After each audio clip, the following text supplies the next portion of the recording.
Hello दोस्तों, आज मैं एक ख़ास टॉपिक पर बात करना चाहती हूँ और वह टॉपिक यह है कि क्या किताबें मनुष्य की दोस्त बन सकती हैं, और अगर बन सकती हैं तो हम किताबों को दोस्त कैसे बनाएं। तो चलिए सबसे पहले बात यह करते हैं कि क्या किताबें मनुष्य की दोस्त बन सकती हैं। तो हाँ, किताबें मनुष्य की सबसे अच्छी दोस्त बन सकती हैं और किताबें मनुष्य की सबसे अच्छी दोस्त होती हैं। अब प्रश्न आता है कि क्यों सबसे अच्छी दोस्त क्यों होती हैं। क्योंकि हम जनरली अगर दोस्त बनाते हैं तो किसी मनुष्य को ही बनाते हैं। हम उम्र हो सकता है, थोड़ा हमसे बड़ा हो सकता है। कुछ लोग तो अपने मम्मी पापा को ही अपना दोस्त समझते हैं, जिसके मम्मी पापा उनकी बातों को समझते हैं। तो लेकिन मैं यह कह रही हूँ कि एक मनुष्य का सबसे अच्छा दोस्त मनुष्य के अलावा किताबें हो सकती हैं। अब ये प्रश्न उठता है कि क्यों किताबें सबसे अच्छी दोस्त क्यों हो सकती हैं। तो उसका कारण मैं जो जानती हूँ वो यह है कि अगर आप किसी मनुष्य को अपना दोस्त बनाते हैं तो वह आपको जज करता है। आपको जब ज़रूरत पड़े, ज़रूरी नहीं है कि वह आपके पास हो। यह भी संभव है कि जो आपकी समस्याएं हों, जो आपकी ज़रूरतें हों, आपका दोस्त उसे पूरा कर सके। लेकिन किताबों में ये क्षमता है। आप हमेशा अपने साथ अपनी समस्याओं की किताबें रख सकते हैं और जब भी ज़रूरत पड़े तो आप उसे पढ़ सकते हैं। यकीन मानिए हमारा, ज़रूरी नहीं है कि आपको अपनी समस्याओं के समाधान के लिए उस समस्या से संबंधित किताब ही पढ़ने की ज़रूरत है। मैंने तो इतना भी अनुभव किया है कि अगर हम अपने कक्षाओं की किताबें, अपने विषय की किताबें पढ़ें तो कभी कभी ऐसा होता है कि हमारे जीवन की बहुत सारी समस्याओं का समाधान किताबों में ही मिल जाता है। और वही किताबें जो हम रेगुलर पढ़ रहे हैं अपनी कक्षाओं को पास करने के लिए, अपने विषय में कमांड बनाने के लिए। तो किताबों में वो ताकत है कि वह आपके जीवन की हर तरह की समस्याएं समाप्त कर सकती हैं बिना जजमेंट किए हुए। पहला कारण। दूसरा कारण ये है कि अगर आप किसी मनुष्य को अपना दोस्त बनाते हैं तो वह जीवन भर आपके साथ नहीं रह सकता। वह आपका पति भी हो सकता है, आपका कोई बेस्ट फ्रेंड भी हो सकता है, कोई भी हो सकता है। वह हो सकता है कि उसकी ज़रूरतें आपसे पूरी हो जाएं या किसी कारण बस वह आपसे दूर चला जाए। लेकिन किताबें हमेशा आपके साथ रह सकती हैं। हमेशा आप उसे अपने पास रख सकते हैं, वो आपके साथ रह सकती हैं। आप अपने हिसाब से उसका यूज कर सकते हैं। इन दो वजहों के कारण मुझे ऐसा लगता है कि किताबें मनुष्य की सबसे अच्छी दोस्त होती हैं। अब प्रश्न ये उठता है कि किताबों को अपना दोस्त कैसे बनाएं। तो दोस्तों, मेरे हिसाब से जब भी हम बचपन से किताबें पढ़ना शुरू करते हैं, स्कूल जाना शुरू करते हैं, तो हमें किताबें पढ़ने का जो कारण बताया जाता है वह बहुत ही छोटा होता है। जैसे जब बच्चा छोटा होता है तो उसको बताया जाता है, बेटा तुम इसे पढ़ोगे, हम तुम्हें कुछ खाने की चीज़ें देंगे। फिर जब धीरे धीरे बच्चा बड़ा होता है तो उसे बताया जाता है, तुम किताबें पढ़ो ताकि तुम्हारा क्लास में अच्छा नंबर आए, तुम अगले कक्षा में जा सको। बच्चा जब वो थोड़ा बड़ा होता है, जैसे वो बोर्ड एग्ज़ाम देना शुरू करता है, तो तुम ज़िले में टॉप आओ, तुम देश में टॉप आओ। थोड़ा और बड़ा हुआ, कॉलेज में गया, तो उसे यह बताया जाता है कि तुम्हें नौकरी अच्छी मिले, तुम्हें यूनिवर्सिटी अच्छी मिले। यह सब कारण बताया जाता है किताबों के पढ़ने के कारण। और जब बच्चा इस मानसिकता से बड़ा होता है कि उसे अल्टीमेटली जॉब ही पाना है और उसके अलावा किताबों का उसके जीवन में कोई महत्व ही नहीं है, तो दोस्त यकीन मानिए इसके कारण किताबों के बीच और एक पाठक के बीच, जो किताबें पढ़ रहा है, जो विद्यार्थी, उसके बीच लालच की दीवार खड़ी हो जाती है। लालच का अर्थ है कि वह पैसे कमाने के लिए किताबें पढ़ता है, और जब पैसे नहीं मिलते किताबें पढ़ने से तो किताबें पढ़ना बंद कर देता है या ज़बरदस्ती पढ़ता है।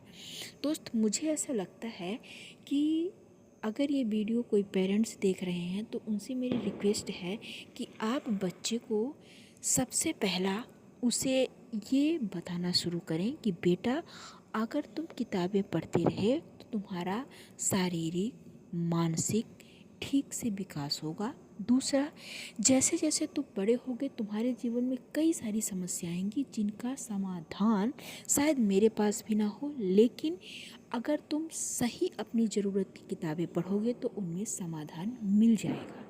बच्चे को सिर्फ ये ना बताएं कि बेटा तुम इसलिए किताबें पढ़ो क्योंकि कक्षाएं आगे पास करना है, बेटा इसलिए किताबें पढ़ो क्योंकि तुम्हें नौकरी करना है। यह सही कारण नहीं है। और अगर हम इसे ही सही कारण सोचते रहे तो यकीन मानिए कभी भी बच्चा किताबों को पढ़ने में इंटरेस्ट नहीं लेगा, जिसकी वजह से किताबों से उनकी दूरियां बढ़ जाती हैं और बच्चा किताबें पढ़ना बंद कर देता है। जो किताबें एक बच्चे की सबसे अच्छी दोस्त है उसको वो दुश्मन समझने लगता है। तो मेरा आपसे एक ही रिक्वेस्ट है कि आप अपनी मानसिकता बदलें। अब आप जो किताबें पढ़ते होंगे उसमें लगता होगा क्या है, किसी मतलब का नहीं है, क्यों मैं किताबें पढूं, कक्षाएं तो पास हो गई, नौकरियां भी मिल गई, क्या ज़रूरत है। लेकिन आपकी ज़िंदगी की समस्याएं तो ख़त्म नहीं हुई। नौकरी आपको पैसा दे सकती है लेकिन वो आपको डिप्रेशन से दूर नहीं रख सकती। अगर आपको एंजाइटी हो रही है तो उससे दूर नहीं रख सकती। आप पैसे से दवाइयाँ खरीद कर कब तक खाएंगे, उससे भी तो heart attack, kidney fail, liver fail, कुछ ना कुछ प्रॉब्लम हो रही है ना। पैसा आपको सुख दे सकता है लेकिन शांति नहीं दे सकता, और शांति किताबें ही दे सकती हैं। मैं भी एक आपके ही उम्र की बच्ची हूँ। मुझे भी बहुत सारी मेंटल प्रॉब्लम होना शुरू हो गई थी। मुझे बहुत अकेलापन लगता था, मैं कभी कभी अकेले में जाकर रोया भी करती थी। लेकिन मैंने जब से किताबें पढ़ना शुरू किया तो मेरी बहुत सारी प्रॉब्लम धीरे धीरे सॉल्व होने लगी। मुझे रात को नींद नहीं आती थी, पूरे बॉडी में पेन होता था, लगता था क्या करूं, कहाँ जाऊं, किससे कहूं। लेकिन मैं जब से किताबें पढ़ना शुरू की हूँ, मैं कोई ख़ास किताबें नहीं पढ़ती। मेरे पास इतने पैसे नहीं हैं कि मैं अपनी समस्याओं के लिए किताबें खरीदूँ। जो मैं 11वीं-12वीं में अपने विषय की किताबें पढ़ती थी मैं वही पढ़ती हूँ किताबें। उससे फ़ायदा ये होता है कि बाहर का जो चारों तरफ का वातावरण है, आप रोज़ कुछ ना कुछ सुन रहे हैं अपने बारे में, क्या कर रहे हो, पढ़ाई पूरी हो गई, नौकरी क्यों नहीं हुआ, ये वो फलाना ढिकाना।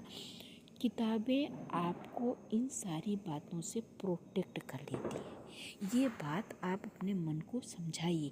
धीरे धीरे आप अपने मन को, अपने दिमाग को, अपने दिल को, अपने विचार को बदलने की कोशिश कीजिए।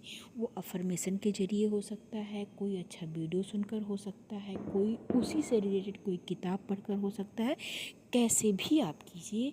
लेकिन मेरी रिक्वेस्ट है कि प्लीज़ आप अपने विचारों को बदलें। विचार बदलेंगे तभी आप किताबों को देखने का नज़रिया बदलेंगे, और जब दिमाग में किताबों को देखने के अच्छे विचार आने शुरू हो जाएंगे तो यही किताबें आपकी दोस्त बन जाएंगी। और यकीन मानिए जिस दिन किताबें आपकी दोस्त बन गई, जैसे आप किसी मनुष्य को देखकर भाव विभोर हो जाते हैं, उसके प्रति प्रेम का भाव उत्पन्न होने लगता है, जिस दिन वैसा भाव आपके अंदर किताबों के प्रति आने लगा ना, फिर आपको इस दुनिया में किसी की ज़रूरत नहीं पड़ेगी। आपको बहुत ही शांति का अनुभव होगा। ऐसा लगेगा जैसे आपकी अपनी एक दुनिया बन गई है। आप अगर संभव हो सके तो किसी ऐसे किताबों को पढ़ने वाले लोगों के इंटरव्यू सुनिए। कोई भी हो सकता है, वो कोई राइटर हो सकता है, कोई पोएट हो सकता है, या कोई भी जो किताबें पढ़ने में माहिर हो, उसे किताबें पढ़ने का एकदम चस्का लगा हो, उसका आप इंटरव्यू सुनिए, बार बार सुनिए, ताकि वो बातें आपके दिमाग में जाएं, आपको उस फीलिंग का एकदम अनुभव हो। जैसे आपने रसगुल्ला खाया है अगर एक बार, तो आपके सामने कोई भी रसगुल्ला का नाम लेगा, आपके मुंह में स्वाद आ जाता है। वैसे ही आप बार बार उसका इंटरव्यू सुनिए, धीरे धीरे आपके अंदर वो विचार जाने लगेंगे, आपकी मानसिकता धीरे धीरे बदल जाएगी और आप किताबों को पढ़ना शुरू कर देंगे। और जब तक ये नहीं होता तो आप किताबें पढ़ रहे हैं अच्छी बात है, नहीं पढ़ पा रहे हैं तो कम से कम आप किताबों के साथ बैठिए, अपने हाथों में किताबों को लीजिए, प्यार से उसे सहलाइए, उसके पन्नों को पलटिए, उसमें जो चित्र हैं उनको देखिए, धीरे धीरे किताबों के बीच जाना शुरू कीजिए। ऐसा इमेजिन कीजिए कि आप किताबों के बीच खड़े हैं, किताबें आपसे बातें कर रही हैं, किताबें आपसे प्यार कर रही हैं। ये सारी फीलिंग्स आप अपने अंदर डालिए। ये सारी फीलिंग्स ही आपको किताबों का दोस्त बनने में मदद करेंगी, और जिस दिन आप किताबों के दोस्त बन जाएंगे उस दिन इस दुनिया के सबसे सुखी, सबसे शांत, सबसे प्रसन्न व्यक्ति बनेंगे। ये मेरा वादा है, क्योंकि उससे अच्छा कोई दोस्त हो ही नहीं सकता। ना कोई जज करने वाला, ना कोई अपनी सुनाने वाला। किताबें तो आपकी सुनती हैं, वो अपनी भी नहीं सुनाती कि भाई मेरा भी तो ये प्रॉब्लम है। वो सिर्फ आपकी सुनती हैं और अपने हिसाब से आपको जवाब देती हैं। इसलिए किताबें पढ़ना शुरू कीजिए। और अंत में मैं सिर्फ इतना ही कहना चाहूँगी कि किताबें मनुष्य की सबसे अच्छी दोस्त हैं, और इससे अच्छी दोस्त कोई नहीं हो सकता। हम सफ़र अगर आप कहते हैं तो हम सफ़र किताबें ही हो सकती हैं और कोई नहीं। Thank you.